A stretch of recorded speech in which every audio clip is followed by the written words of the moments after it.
सुंदरबन का वो हरा दिल। लोग ऐसे ही पुकारते थे उस घने जंगल को।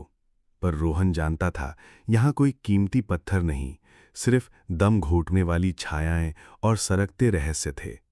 वो दुर्लभ जड़ी बूटियों की तलाश में मोहनगिरी के जंगल की गहराइयों में बहुत आगे निकल आया था।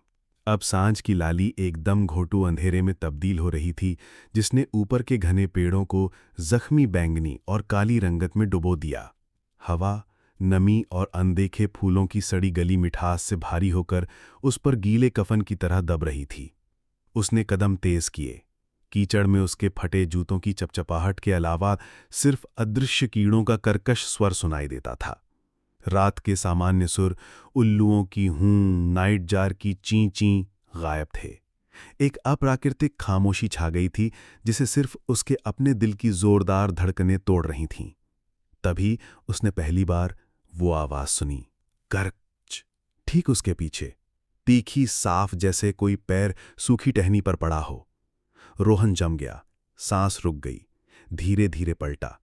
पीछे लटकती लताओं और घने झाड़ियों के बीच सिर्फ गहराती छायाएं थीं, कुछ नहीं।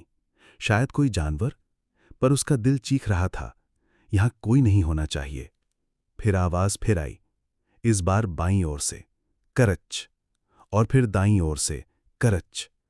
ये आवाजें सिर्फ कदमों जैसी नहीं थीं, वे उसके खुद के कदमों की आवाज की नकल कर रही थीं, बिल्कुल वैसी ही चपचपाहट, उसी ताल में, पर वे उससे कहीं ज्यादा भारी लग रही थीं और करीब आ रही थीं।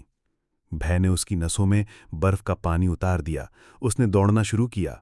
जंगल का रास्ता उलझा हुआ खतरनाक था, पर पीछे की उन आवाजों से ज्यादा खतरनाक कुछ नहीं लग रहा था। वे हमेशा उसके ठीक पीछे, कभी बाएं कभी दाएं, उसकी हर गति की नकल उतारते हुए। फिर अचानक एक नई आवाज, एक फुसफुसाहट, उसकी खुद की आवाज में, रोहन। उसका खून जम गया। वो एक विशाल बरगद के पेड़ से सट पर खड़ा हो गया। छाती जोर जोर से धड़क रही थी। फुसफुसाहट फिर आई, अब बिल्कुल करीब, उसके कान के पास से, जैसे कोई उसकी पीठ के सटकर खड़ा हो। रोहन, यहां क्यों भाग रहा है? ये उसकी ही आवाज थी, पर इसमें एक विषैली मिठास थी, एक अजीब सी खिंचाव। रोहन ने हिम्मत जुटाकर पीछे मुड़कर देखा। उसकी नज़र सीधे एक आकृति पर पड़ी जो एक ऊंचे साल के पेड़ के तने के पास खड़ी थी। वो आकृति उसी की शक्ल की थी, वही फटी शर्ट, वही मैले पैंट, वही डर से त्रस्त चेहरा, पर उसकी आंखें ही नहीं थीं। उनकी जगह सिर्फ गहरे चमकते हुए काले गड्ढे थे, जैसे कोई अथाह कुंड। और उसके मुंह के कोने एक असंभव कोण तक खिंचे हुए थे, एक ऐसी मुस्कान जो किसी मकड़ी के जबड़े जैसी लगती थी। मैं तुम्हारी आवाज हूं रोहन, उस आकृति ने कहा, उसकी ही आवाज में, पर अब इसमें एक खुरदुरापन आ गया था, जैसे पत्तों के नीचे कुछ सरक रहा हो। मैं तुम्हारे डर की गूंज हूं, मैं वो हूं जो इस जंगल में खो जाने पर तुम्हारी जगह ले लेता है। रोहन चीखना चाहता था, लेकिन उसका गला सूख गया था। वो पीछे हटा, पर उसकी प्रतिकृति तेजी से आगे बढ़ी, उसके हर कदम की नकल उतारते हुए, पर उसके पैर जमीन को नहीं छू रहे थे, वे जमीन से थोड़ा ऊपर तैर रहे थे। तुम यहां हमेशा के लिए रुक जाओगे, फुसफुसाया उसने मुस्कुराते हुए, और मैं तुम्हारी आवाज लेकर बाहर निकल जाऊंगा। रोहन ने भागने का फैसला किया। वो जानता था कि उत्तर दिशा में एक छोटी नदी है। अगर वो वहां पहुंच जाए, पर उसकी प्रतिकृति उसके बगल में दौड़ रही थी, बिना आवाज किए, उसके हर मोड़, हर कूद की बिल्कुल सटीक नकल करते हुए। वे आवाजें, उसके खुद के कदमों की आवाजें, अब चारों तरफ से आ रही थीं, जैसे पूरा जंगल उसका पीछा कर रहा हो। वो नदी के किनारे पहुंचा। पानी काला और स्थिर था। पीछे उसकी प्रतिकृति धीरे धीरे चलती हुई नजर आई, उसी असंभव मुस्कान के साथ। रोहन ने नदी में छलांग लगाने के लिए कदम बढ़ाया, तभी उसके पैर के नीचे कीचड़ फिसली। वो गिरा।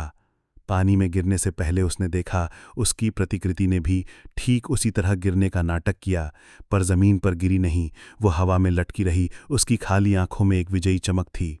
फिर उसने अपना मुंह खोला, असली रोहन से कहीं ज्यादा चौड़ा, और एक आवाज निकली, रोहन की अपनी चीख की सटीक नकल, पर उसमें एक भयानक गूंजता हुआ खालीपन था।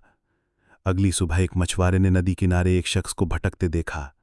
वो रोहन जैसा लगता था, उसके कपड़े, उसका चेहरा, पर जब उसने मछुआरे को देखा तो उसके चेहरे पर एक अजीब सी बेमानी मुस्कान आ गई, और जब उसने बोलने की कोशिश की तो उसकी आवाज़ खुरदुरी और बेजान थी, जैसे पुराने पत्तों के ढेर को रौंदा जा रहा हो। वो जल्दी से जंगल में गायब हो गया। और उस रात के बाद से मोहनगिरी के जंगल में घूमने वाले लोग कहते हैं कि कभी कभी उन्हें अपने ही कदमों की आवाज़ सुनाई देती है जो उनके पीछे चल रही होती है।